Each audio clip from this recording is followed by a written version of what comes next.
এটা কবরে আযাব হবে মানে নাই।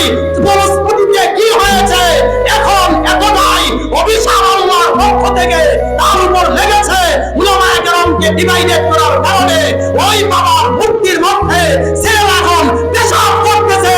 কথা বলো ঠিক কিনা? ওই যত জালেম আছে পূর্বের ইতিহাস থেকে শিক্ষা গ্রহণ করতে হবে। জালেম থাকবে, বাতিল থাকবে, তার সাথে হকও থাকবে, তবে হকই একদিন বিজয় হবে, বাতিলের একদিন না একদিন